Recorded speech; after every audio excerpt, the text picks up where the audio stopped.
philosophe que nous avions montré.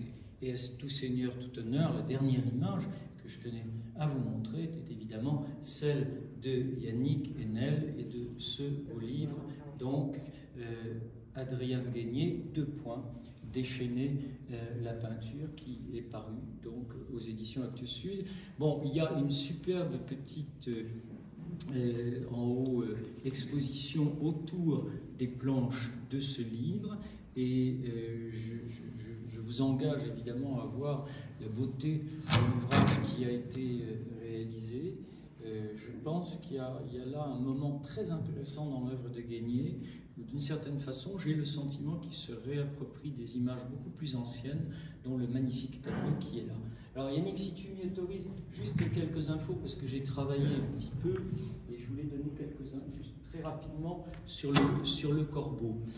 Bon, je vous ai dit ce que c'était, je vous ai dit que c'était d'abord un feuilleton par épisode, et je crois que c'est un point qui est extrêmement important, mais je voudrais juste vous dire en deux mots de quoi il s'agit, si tant est qu'on puisse savoir de quoi il s'agit.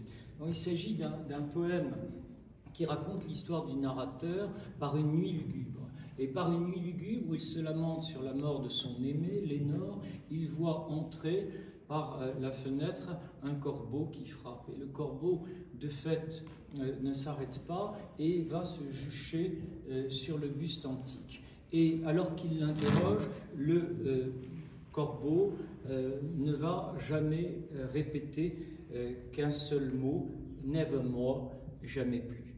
Et à toutes les questions qui seront posées, le corbeau ne répondra que cela.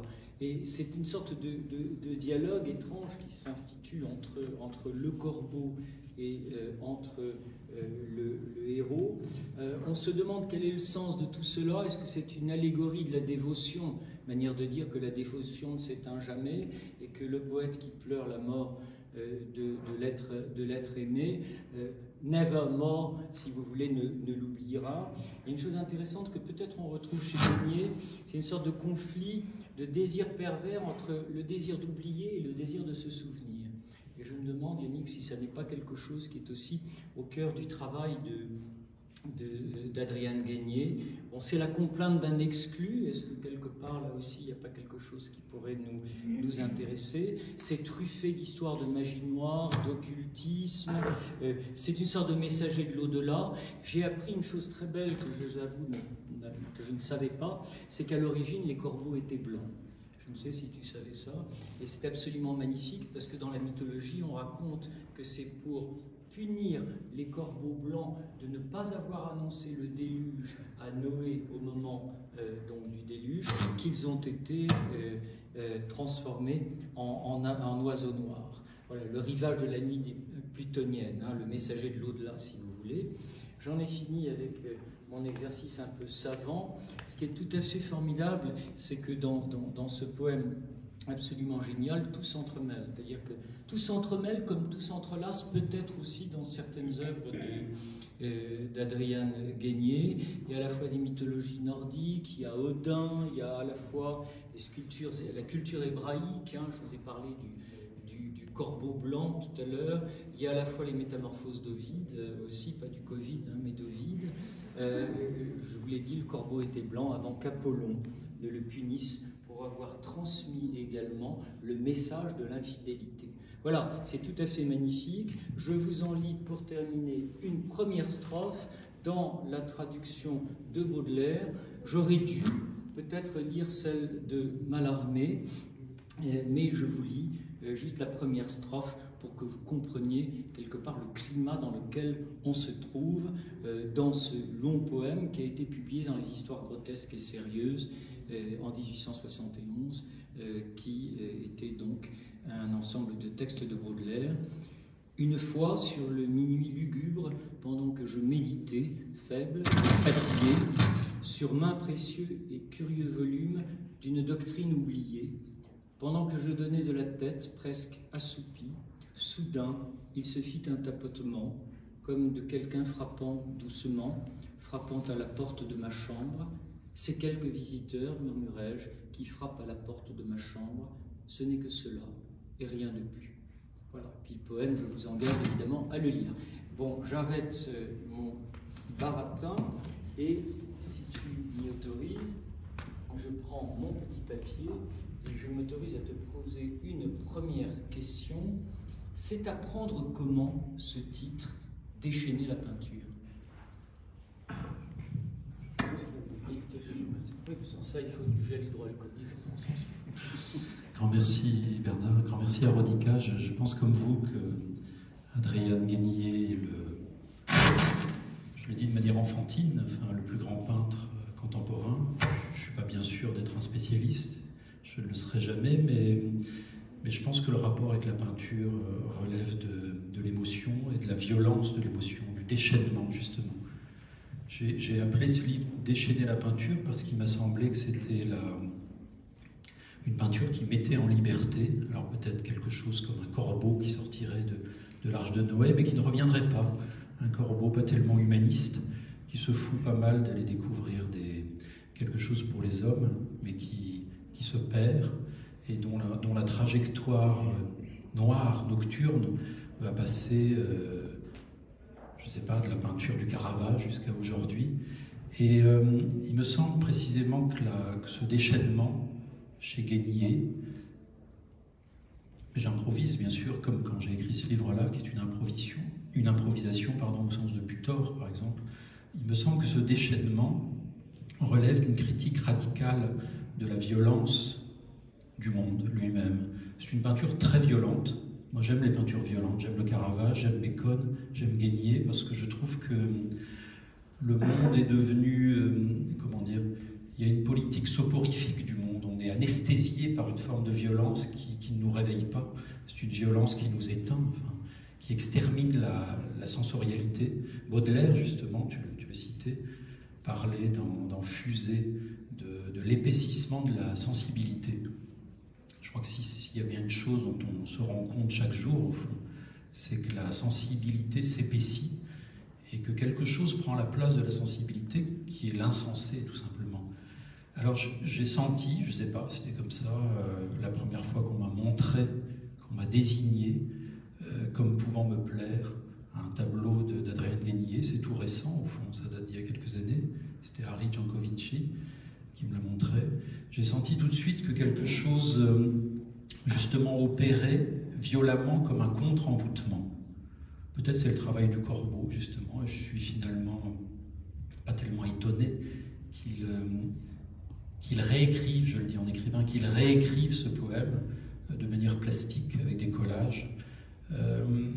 Contre-envoûtement parce que toute l'histoire du XXe siècle qui hante ce peintre roumain, mais pour moi européen, parce qu'au fond la Roumanie chez lui est l'autre nom de l'Europe, l'autre nom du monde occidental, l'autre nom d'un monde qui a vécu toutes les horreurs du totalitarisme, mais aussi de l'extinction de chaque personne et sa renaissance dans des couleurs qui ne cessent de se délivrer, de se déchaîner. Il me semble qu'effectivement ce contre-exorcisme est la seule politique, la politique intime, la politique peut-être amoureuse, la politique en tous les cas plastique, qu'on peut opposer à un monde qui ne cesse de produire je ne sais quoi, une sorte d'extinction.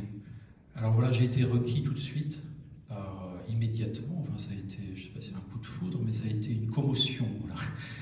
J'ai été requis par quelque chose dont je puis dire que ça me comblait, mais que ça me dérangeait aussi. Je me permets de t'interrompre, parce que somme toute, tu as mené l'enquête de la même manière que tu avais mené l'enquête pour ce magnifique livre sur Caravage. C'est une méthode qui, d'une certaine façon, te permet de cerner, en quelque sorte, le personnage dans l'histoire. Il y a eu un très bel article, beaucoup de très beaux articles sur cet ouvrage, et il y en a un qui nous ramène à Joyce, dont tu te souviens, et au personnage de Stephen dans Dédalus, chef-d'œuvre absolu. Et Stephen dans Dédalus dit « L'histoire est un cauchemar dont j'essaie de m'éveiller ». Ça te convient en l'occurrence? Je crois, enfin, c'est une phrase qu'on pourrait tous prononcer, enfin, c'est une phrase de naissance, on ne cesse de naître. J'imagine bien en voyant certains tableaux, dont celui dont Oh, je peux le porter. Rodica nous fait la grâce de nous montrer d'autres tableaux de Guénier. Il y en a un avec une crèche. Voilà.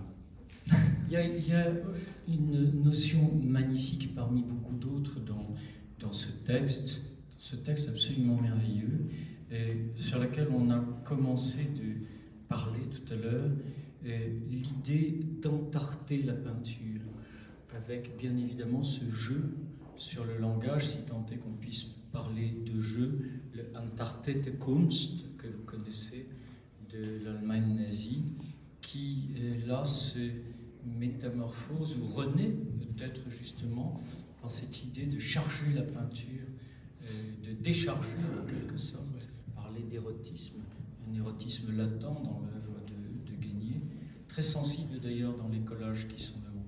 Et donc, Entartete Kunst devient l'entartement, si je puis. Voilà, comment est-ce qu'on passe de l'art dégénéré, puisque c'est ça, Entartete Kunst, l'art dégénéré, à l'entartement. Je ne sais pas si vous avez vu beaucoup de tableaux d'Adrienne Guénier, mais ça vaut le coup. Et bon, il y en a déjà là-haut, mais c'est un travail aussi sur les visages et sur le fait que nous ne cessons d'être exposés à des impacts. Il me semble que ce qu'on appelle, je ne sais pas, l'actualité, je sais pas, cette chose étrange qui se produit à chaque instant, ne cesse d'impacter nos vies. Et Guénier est un enregistreur plastique de ces impacts. Et on voit comment les visages, c'est pas seulement une déformation comme chez Bacon, on est déjà au-delà, enfin, on est dans une autre époque, où le visage, chez lui, subit toutes sortes de métamorphoses, de mutations même. Et de fait, ce qui est très étrange, très inouï, c'est peut-être la première fois dans l'art de la peinture occidentale, c'est que Guénier a intégré quelque chose qui vient des sketchs, comme on dit, américains, c'est-à-dire le fait de, comme dans Laurel et Hardy, de se balancer des tartes à la crème sur le visage. C'est le titre d'un de ces tableaux. Absolument. Et d'ailleurs, on voit Laurel et Hardy qui sont peints. Vous l'avez, ce tableau, c'est merveilleux, ce diptyque. Et je crois que c'est la première fois qu'on voit ce qui se passe sur un visage et qui relève de l'acte aussi, je dirais, de profanation d'un visage, l'acte du peintre, enfin, qui va jeter sa palette sur un visage et qui va chercher, au-delà du masque, ce qu'est notre visage intérieur, si je puis me permettre ce paradoxe qui me vient comme ça, je ne sais pas ce que ça veut dire, mais bon, je vous propose, visage intérieur. Et cette visagéité, il y avait ce livre fabuleux de Deleuze sur Bacon, et voilà, que Harry, le même éditeur que ce livre-là, a édité il y a 40 ans. Donc on rigolait comme ça, je disais, ouais, je vais faire le Deleuze de Bacon, je vais faire le Enel sur Guénier. C'est Flaubert qui dit que c'est bon de se monter un peu le bourrichon parfois. Et il s'agit de ça, il s'agit de savoir ce qui arrive au visage. Qu'est-ce qui nous arrive quand je regarde des tableaux de Bacon, et de Guénier surtout, quand je regarde des tableaux de Guénier, quelque chose me vient de ce qui nous arrive. Voilà. On sait tous, enfin je vous regarde, moi j'ai la joie pendant quelques minutes d'enlever mon masque, mais j'ai publié ce livre au printemps, et j'avais plein d'amis qui me disaient, mais c'est un peu bizarre de publier ce diagnostic sur ce qu'il en est du recouvrement de nos visages. Je pense qu'aucun visage n'a jamais été aussi nu que dans la peinture de Guénier. On voit quelque chose qui est la viscéralité, la beauté d'être exposé au monde. Peut-être que j'y plaque des choses philosophiques, mais j'aime bien penser que la peinture pense.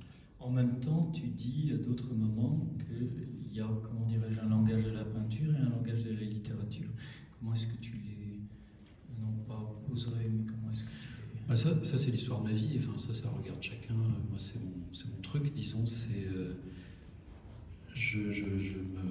là où je me sens en possession de quelques moyens, là où il y a de la jouissance, tu as commencé la soirée en parlant de jouissance, là où il y a de la jouissance pour moi, c'est entre littérature et peinture, entre l'image et la lettre, entre le texte et ce qui scintille. Et donc, effectivement, quand j'ai parié qu'il était possible de penser à partir de la peinture d'Adrienne Guénier, j'ai écrit comme ça, de manière torrentielle, jour et nuit, pendant très peu de temps finalement, pendant quelques mois, pour essayer de mobiliser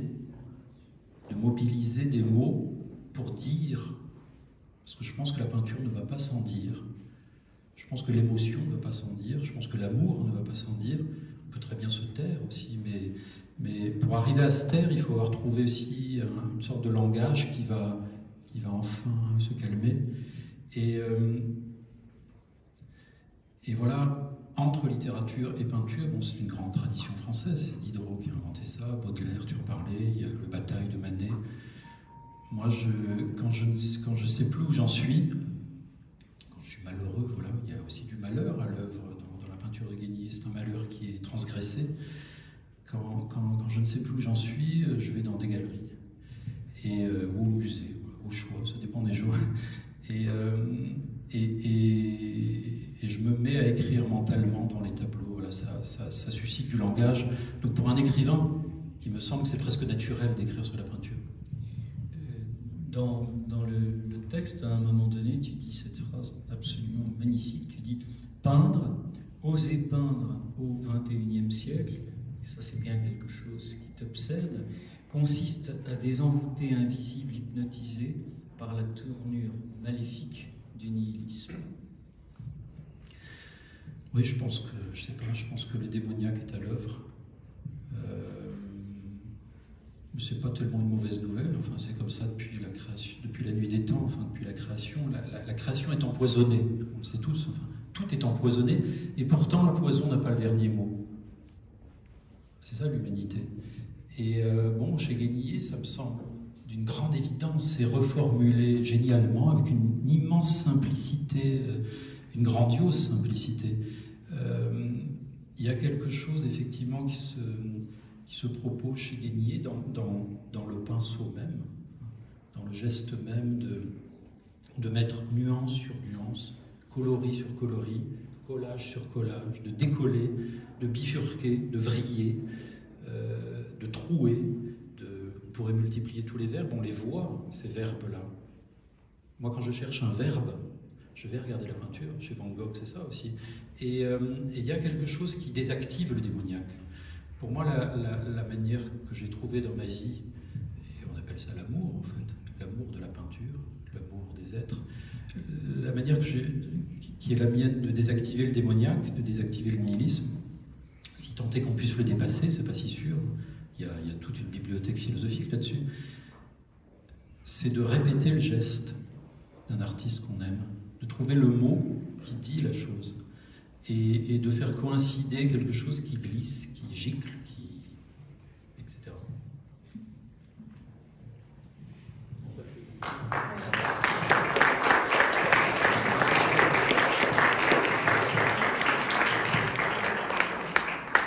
Je vous remercie à tous et je veux quand même, n'oubliez pas, en parlant tellement, parce qu'on peut être tellement emballé avec Adrien Guénier.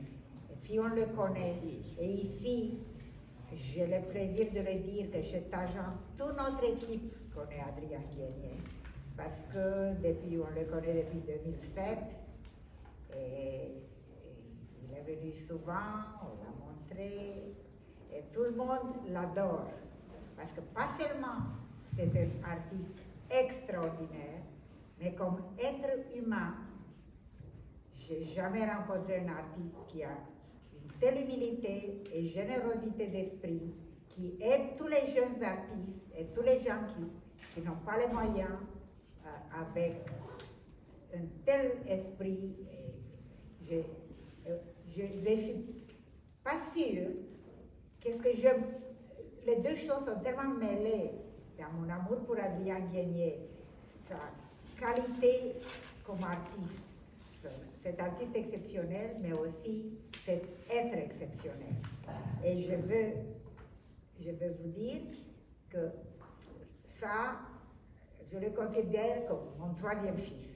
Mais je ne vais pas oublier maintenant, parce qu'on peut être emballé sans fin avec Adrien Guénier, mais je suis très fière de montrer en même temps ces jeunes de Beaux-Arts.